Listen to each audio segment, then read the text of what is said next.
And now, tonight's presentation of radio's outstanding theater of thrills, Suspense.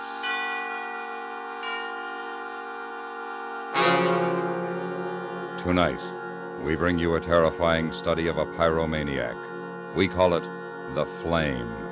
So now, starring Tony Barrett, here is tonight's suspense play, The Flame.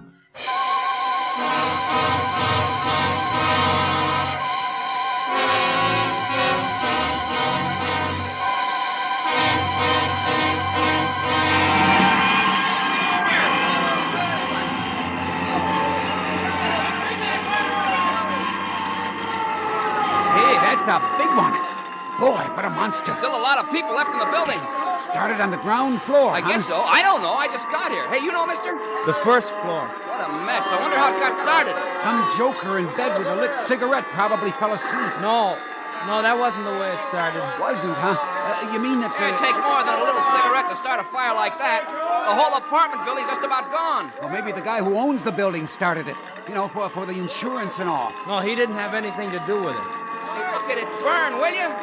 Makes kind of a pretty pattern against the sky, though, doesn't it? Pretty pet. Are you kidding? Hey, what are you doing? What? What are you doing with that paper? I'm drawing a picture of the fire. The big, heavy man in the turtleneck sweater got flushed in the face. Red, just like the fire across the street. It was burning big now and it went climbing high, way up. So high that it was going to touch off the sky, too. And just when it reached its peak, they put it out. Then there were big, black, ugly clouds of smoke. But I had the picture I'd drawn of the fire, just a pencil sketch. I'd color it when I got home. Just the way I remembered it. With reds, oranges, pinks. So I go home. But when I get there, my sister Mary Lee is still up. She's in her robe. She should be in bed. She has to get up and go to work early in the morning. Why is she up at this hour? Andy? Yeah.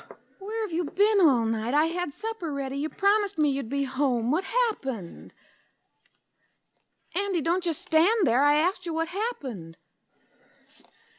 Nothing happened. I just went for a walk. What's the matter? Nothing. Just leave me alone, Mary Lee. You have to nag at me all the time. I'm not nagging at you, Andy. I'm just worried, and I get nervous when I worry, that's all. Well, forget it. I'm home and I'm all right, so just don't worry yourself anymore, okay? Okay, Andy. Wait a second. I wanted to ask you for a big favor. Can't you ask me tomorrow morning, Mary Lee? I'm awfully tired. You know Mr. Boyage, the dry goods store man, Andy? Sure, I know him. He's one of my favorite people. What about him? Well, this morning they took his wife to the hospital. To the hospital? What? Well, she's sick. Very sick, Andy. Tonight on the way home from work, Mr. Boyage stopped me and asked me if I'd talk to you about helping him. Well, sure I will, but how? Well, he may have to spend some time at the hospital with her. He doesn't have anybody he can leave in the shop to take care of it, and he thought maybe you'd help him out. Well, that'd be all right with me, but I don't know anything about the dry goods business. Oh, it isn't hard, Andy. I told him I thought you wouldn't mind at all. Besides, it'll give you a little something to do to keep you busy. You won't have to... Well, go ahead. Say it. You won't have to roam the streets like a bum? Just like Pa used to yell at me?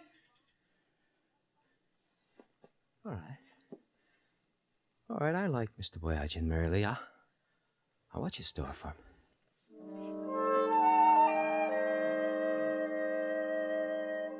Mr. Boyagin was a man who looked like Santa Claus. He had wonderful small eyes and big red cheeks. He laughed all the time.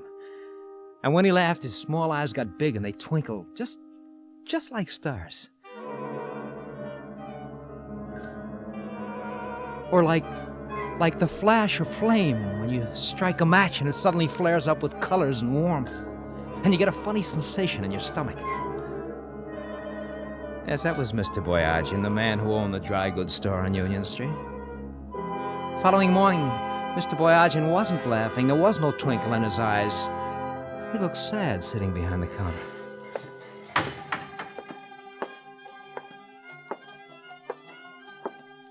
Mr. Boyagin? Huh? Oh, Andy, it's you. Hello. Excuse me, Andy. My mind is not on what is happening. It is on this music. I am far away when I listen. Music? Yes. It is the kind of music that the missus and I used to dance to when we was like your age. It's a folk dance, Andy, from the old country. Oh, it's pretty. I like it. Mr. Boyachin, about your wife, I'm sorry she's sick. Oh, you're sorry. Everybody is sorry, Andy, the whole neighborhood. Everybody tells me how sorry they are. But me, I am sorry most of all. Is it very serious? Yes, very. Well, don't you worry. They'll take good care of it at the hospital. I know they will. Oh, I'm sure they will. Oh, she'll have the best there is to offer. She would if I could afford it. Afford it? Yes, you see, this sickness needs special kind doctor. This special doctor costs extra money. It's kind of money that I, as proprietor of this small dry goods store, do not have. I wish it was something I could do. You're a good boy, Andy. Good heart. You know, I wish I could have a son like you. Thank you, Mr. Boyachin. Thank you. I don't make the money I used to make. I can't work as hard. Sometimes I think I'd be better off if this place should burn down. I get the insurance money.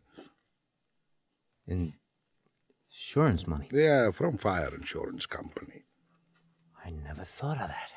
You never thought of what, Andy? Oh, what I mean was I never thought of things like fire insurance. Of course, to do a thing like this, to even wish it, is against the law. Fire insurance is for the protection. Of course. Well, Andy, if you come to stay, I go to hospital. Yes, you go right ahead, Mr. Boyachin. I'll take care of everything. Oh, you just leave everything to me. Mr. Boyachin looked so sad and so tired as he walked out the door. Why did there have to be terrible things like this in the world? Why couldn't everything be beautiful and good? Beautiful and good like a nice big fire. Clean, warm, burning all the evil and hurt. It was so simple I had to laugh. I decided I'd use the plumber's candle and the celluloid. That way all the evidence would be destroyed. There'd be no way of investigating the claim. I started to get really excited about it. I bought what I needed. I went home. I got out Mary Lee's cake tin. I went into my room and I started to experiment.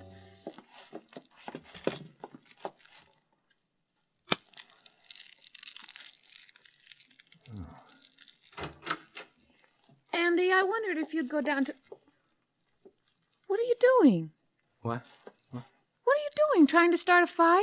No, nothing, Mary Lee. Nothing at all. Just a little gag. Gag with my best cake tin? I'm sorry. Gag for what? Well, Needles and I, we... Needles.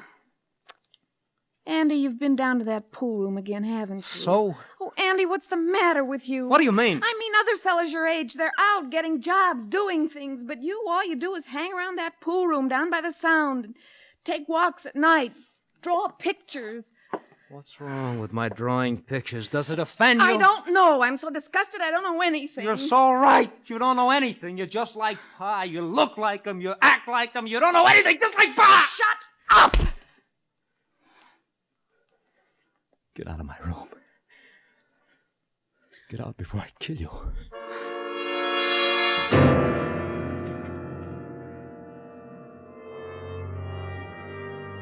I took a long walk. I thought about leaving Mary Lee, going away, but I had no place to go. I found myself down by shipping piers. I noticed a small barge loaded with crates of some kind. Wooden crates.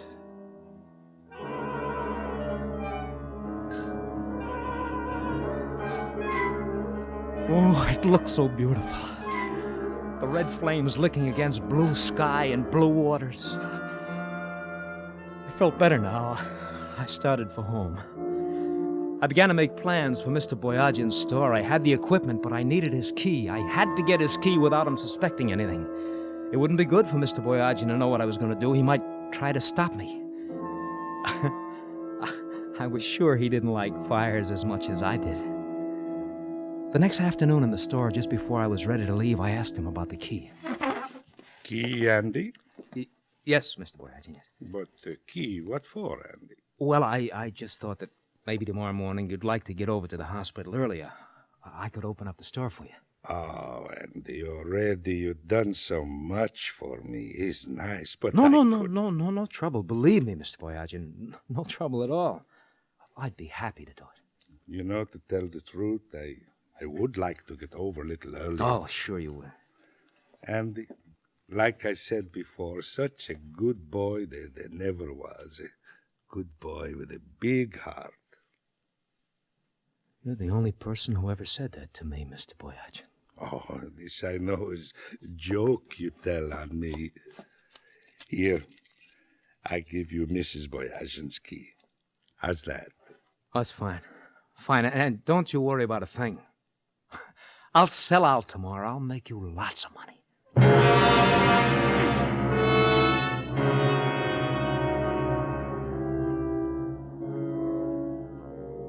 I joked with Mary Lee at dinner that night. It surprised her, but it put her in a good mood.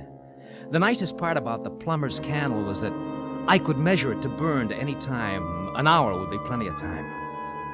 About 9:30, I told Mary Lee I was going down to the corner drugstore for a few minutes. Down on Union, I waited until the block was almost deserted. Then I let myself into the dry goods store.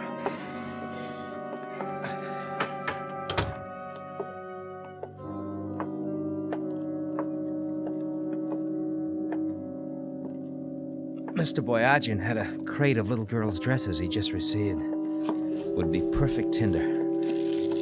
I lined the strips of celluloid up, and I set the plumber's candle on top of the crate. Then, I struck a match and lit the candle. I watched the flame burn for just a moment. Then I went back to the apartment and I waited.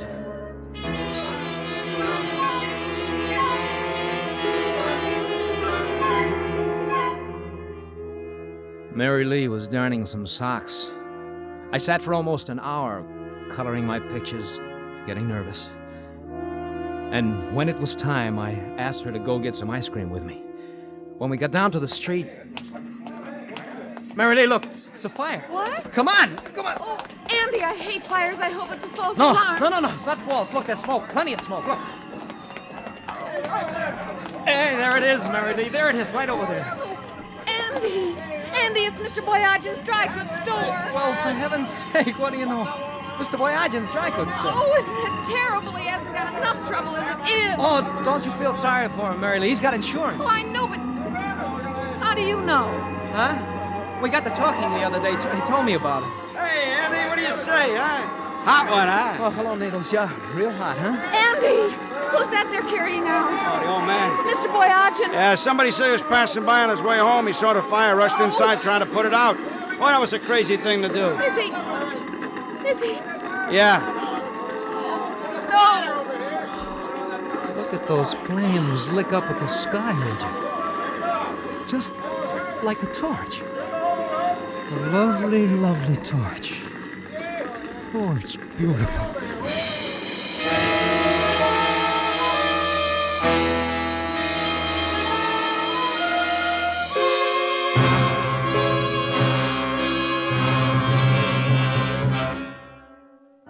You are listening to The Flame, tonight's presentation in radio's outstanding theater of thrills, Suspense.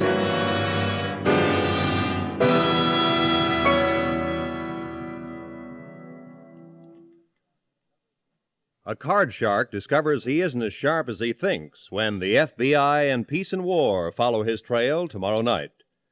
Working a three-way racket in the guise of a retired Army colonel with a convenient wife and son around to add to his aura of respectability, the card shark comes up with an electronic gimmick that sparks some strange results.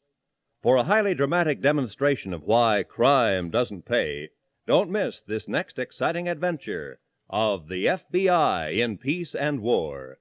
It's yours for the listening over most of these same stations tomorrow night. And now we bring back to our Hollywood soundstage Mr. Tony Barrett, starring in tonight's production, The Flame, a tale well calculated to keep you in suspense.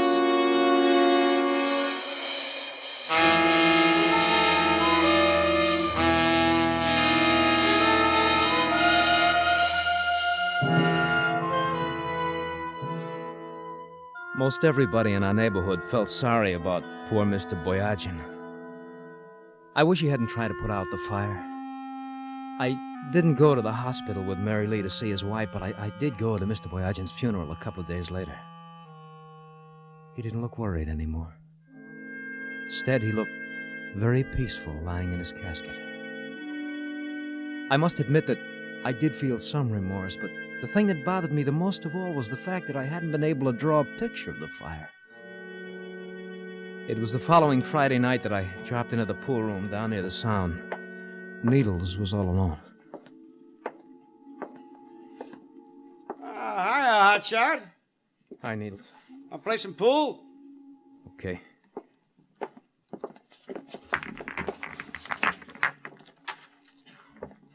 Where you been? I see you around since the funeral. You're in there?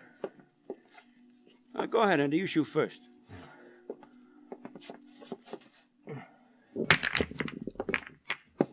Hey, good break. Hey, that was tough about old man Boyagin, huh? Yeah, too bad.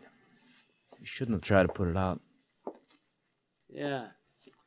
You know, at first I thought the old guy started himself, to collect the fire insurance, though, but...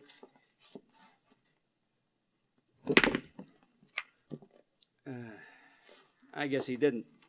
Mrs. Boyagin will get the money, though, won't you? Well, you can never tell. There were some fire insurance coppers around a couple days ago, asking questions. But I gotta investigate before they pay off. You're shot. Huh? Oh, yeah.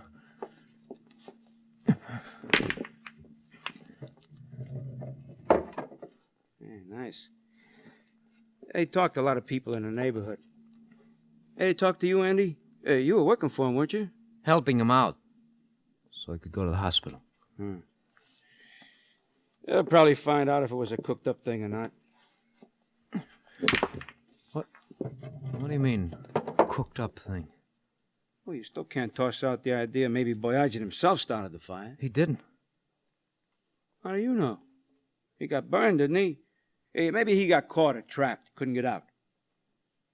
Hey, you shoot again, Andy. That's ridiculous. He couldn't have started. Well, how do you know? He couldn't have. He just couldn't have. Why? Why? Because... Because? Yeah? Because? Nothing. Shoot, Needles. Because you started it? Is that maybe why? I said shoot, Needles. Hey, what'd you want to do, Andy? Help the old guy out? I said shoot. Oh, that was right decent of you. You know that? And a mighty fine job, too. Hey, how much were you in for? I wasn't in for anything. Sure. Oh, sure. It's just for the kicks, huh? Mr. Needles, don't get me mad. No, put down the cue, will ya? I was only kidding. You start fires just for kicks, huh? Oh, boy, that's a laugh, huh? Oh, sure. Look, Andy, don't get sore, will you? I was only kidding, huh?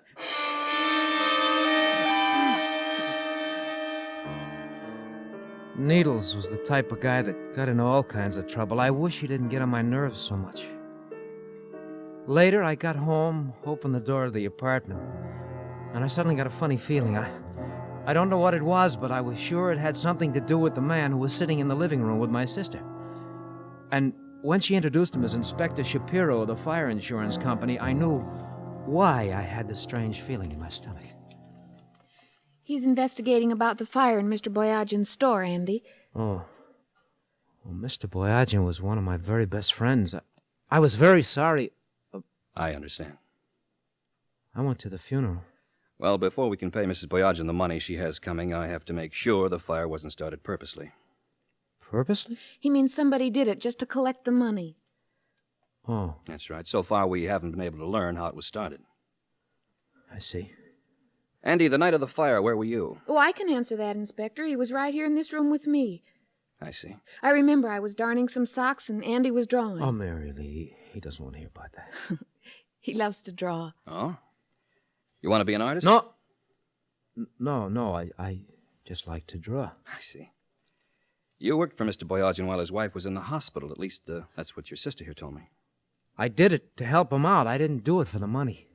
Well, did anyone come in while you were there? Someone who may have talked to him? Mr. Shapiro, if you're trying to prove that Mr. Boyajian started the fire himself, you're wrong. He wasn't that kind of man. I know he didn't start the fire. Well, I guess you're a blind alley for us, too. I kind of hoped that you'd be able to... Oh, no. I'm sorry, but believe me, Inspector, when I tell you that Mr. Boyajian didn't start that fire. For one thing, would a man burn himself up in a fire that he starts? That'd be a crazy thing to do, wouldn't it? Yes, Andy, that's definitely a crazy thing to do.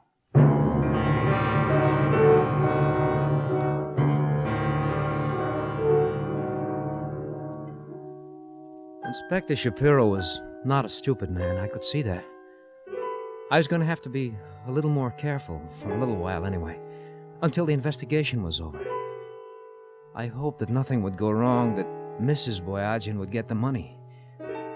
About 2 weeks later, I saw Needles was standing in front of the pool room down near the Sound. He called me over. He said he had something very important to talk to me about. So we went into the back room of the pool room. He closed the door.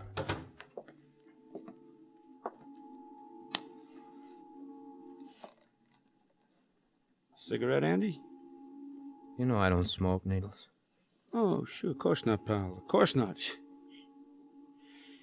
Well, Hotshot, how's firebugging these days? Is that supposed to be a cute remark, Needles? Ah, what's the matter with you? Can't you take a look, kid? Not that kind! It's the idea of striking the matches. Huh? Oh, yeah. Just a nervous habit. A nervous habit. Pretty flame, huh, Andy? Say what you have to say. Well, I was thinking about poor Mrs. Boyajian, Andy. What if they hold up the claim, huh? Poor Mrs. Boyajian. You're not saying anything. I got a friend. He owns a small warehouse a couple blocks from here, Andy. He don't make much money with this here small warehouse, and he'd like to get rid of it. And one night, this place burns down. Just like that. He's very, very sad. But then he gets happy because he collects quite a bit of fire insurance.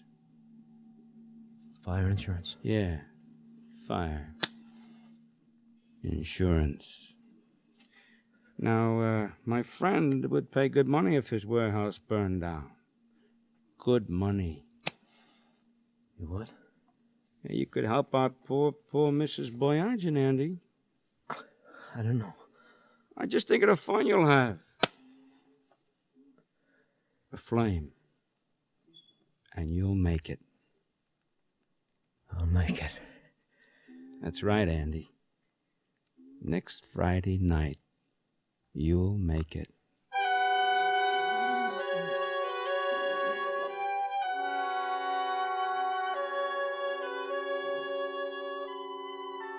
Friday night seemed a long, long way off. A couple of times I wanted to go for walks, but then I kept thinking about the big one I was going to make on Friday night, and I decided not to go for any walks. I got some money from Needles. I bought all the stuff I needed, the celluloid, the plumber's candles. And then on Thursday, I met Needles' friend, and he took me on a tour of the warehouse. It was a 3-story building. When I finished going through it, I decided it would be best to start 2 fires on the 3rd floor, 1 on the 1st. And when I got home, I let myself in, but I didn't close the door. Because I heard voices coming from my room. It was Mary Lee and that voice that gave me the funny feeling. You never bothered to look at this scrapbook? Why? He draws pictures. Miss, your brother is a very dangerous man. I never suspected anything. I never bothered to look at the pictures he's drawn. He'll have to be turned over to the authorities. They'll give him proper medical treatment. He's a dangerous man with a dangerous sickness.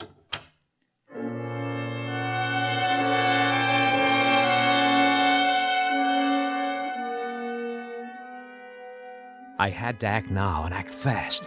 I called Needles, told him we had to burn his friend's warehouse tonight. Tomorrow night wouldn't be any good, because I'd have to leave Seattle now. He didn't want to at first because we hadn't planned it that way. But then he finally agreed. He met me in front of the warehouse a little before 9. I set the 2 fires up on the 3rd floor, and then we went down to the 1st, and I started another one. All right, come on. No, wait. Let's watch it for a while. You crazy? Watch it. This place is going to go up like a tinderbox. We'll have to get caught. I said I wanted to watch it for a while. I'm going to draw a picture. You're nuts. Now, come on, Andy. Let's get out of here. Oh, you go ahead, Needles. I'll be along in a little while. Come on, Andy. Come on. Don't be crazy. I'm glad I brought my pencil and pad with me. I think this is going to be a beautiful one.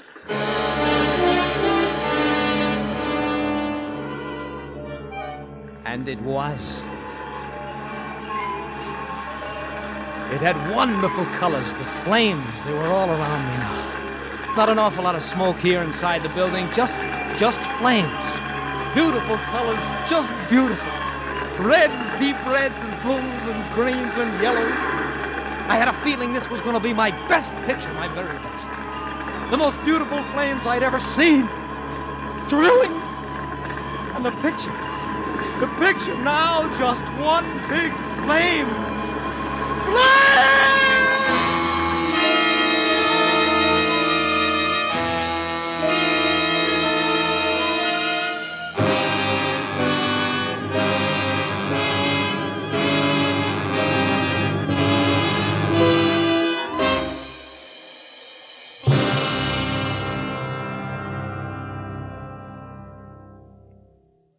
Suspense, in which Mr. Tony Barrett starred in tonight's presentation of The Flame.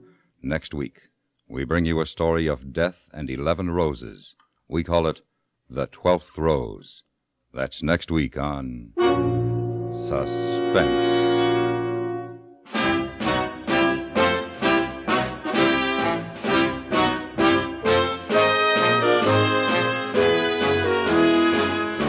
Suspense is produced and directed in Hollywood by Anthony Ellis. Tonight's story was written by Richard Pedicini. The music was composed by Lucien Morawek and conducted by Wilbur Hatch. Featured in the cast were Alan Reed, Joyce McCluskey, Jack Crucian, Joe Duvall, and Herbert Ellis. If a moratorium were declared suddenly on all crime, accident, sickness, and conflict among human beings, do you know who would be the most surprised man in the world? The policeman on the beat in a big city, because his daily routine is trouble. An extraordinary situation for anyone else is just part of the day's work for him. Every Thursday night, 21st Precinct brings you hard-hitting drama, as realistic as life itself, about people in trouble, about people who make trouble, and about the men who help preserve law and order. Don't miss the excitement of 21st Precinct on the air over most of these same stations this Thursday night. Stay tuned now for 5 minutes of CBS News, to be followed on most of these same stations by My Son Jeep.